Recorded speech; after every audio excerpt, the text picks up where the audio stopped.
Freezing तंत्रज्ञान आम्ही आता 1990च्या दशकापासून ह्या IVF क्षेत्रात कार्यरत आहोत. तर सुरुवातीला साधारण 97-98ला आमच्या हॉस्पिटलमधल्या पहिल्या फ्रोझन एम्ब्रिओ ट्रान्सफर करून जन्म झालेल्या केसचं यश आम्हाला त्यावेळेला आलेलं होतं, जन्म झाला होता. त्याच्यानंतर ह्या फ्रीजिंग तंत्रज्ञानामध्ये सुद्धा खूप बदल होत गेले आणि आता रॅपिड फ्रीजिंग, त्याला व्हिट्रिफिकेशन असं म्हणतात, तर ते तंत्रज्ञान सध्या प्रचलित सर्व जगभर आहे. तर त्याच्यामध्ये तुम्ही गर्भ जे गोठवून ठेवता ते ठेवलेले गर्भ आपण कधीही नंतर ट्रान्सफर करू शकतो.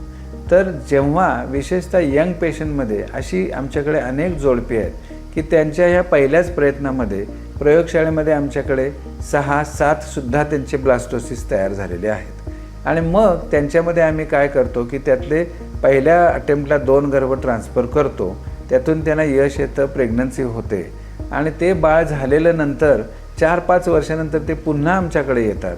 त्यावेळेला पुन्हा ही सगळी प्रक्रिया पहिल्यापासून राबवायला लागत नाही. ते जे फ्रीज केलेले जे गर्भ आपल्याकडे तयार असतात ते मागच्याच स्टॉकमधले गर्भ घेऊन पुन्हा आपण त्याचं रोपण करून परत त्या पेशंटला गर्भधारणा होऊ शकते. हा त्या व्हिट्रिफिकेशनचा फार मोठा फायदा आहे.